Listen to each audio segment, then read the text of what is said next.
Pagdating naman sa mga negosyong may kinalaman sa teknolohiya, hindi rin nagpapahuli ang mga Pinoy. Tulad ng mga cellphone reloading station na talaga namang connect na connect sa kanilang mga suki. Sa panahon ngayon, isa na nga sa pangunahing pangangailangan natin ang cellphone. Kaya dapat lagi itong may load.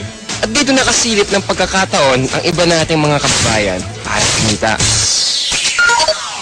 Ang V-Mobile, nakaisip ng paraan kung paanong sa pamamagitan lang ng isang telepono at isang SIM card, maaari nang makapagbenta ng load ng kahit anong network. Ano yan?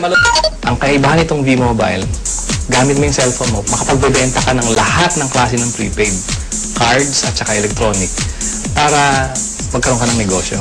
Taong 2008, nang simula ng V-Mobile ang negosyong ito. Ang sistemang gamit nila, all-in-one load service, kaya one-stop shop ang kanilang serbisyo.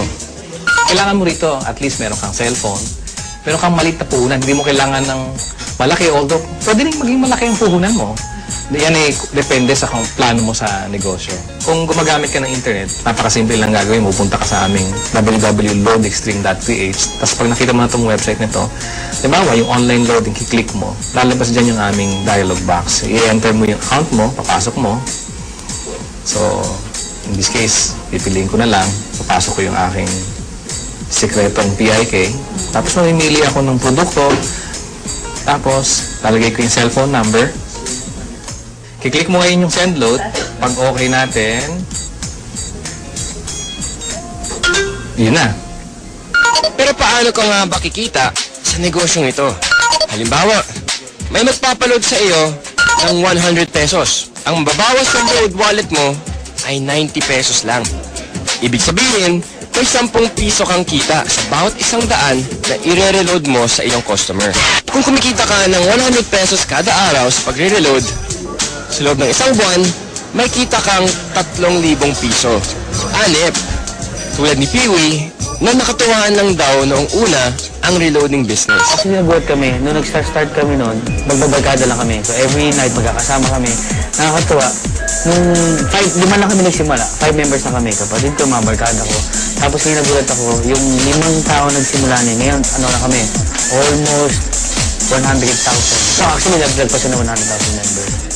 Ngayon, sa simpleng pagpindot-pindot lang daw niya ng cellphone, kumikita raw si Peewee ng mula 1,000 hanggang 5,000 piso kada linggo. Ano pang hinihintay niyo mga kapartner? Oras na para ang hilig niyo sa paggamit ng cellphone, pakinabangan niyo rin at maging isang maliit na negosyo. Kung mas pinili mo na lang manatili sa bahay ngayong summer, narito ang isang kapaki-pakinabang na tip. At dahil mainit ngayon, alam kong hindi nyo maiwasan na gamitin ang inyong mga aircon. Ito ang isang tip para makatipid kayo sa pagkonsumo ng kuryente. Ilagay sa timer mode ang aircon at iset sa 2 hanggang 3 oras lamang. Pagkatapos nito, buksan ang ventilador para mapanatili ang lamig ng kwarto. May enjoy mo na ang lamig, makakatipid ka pa.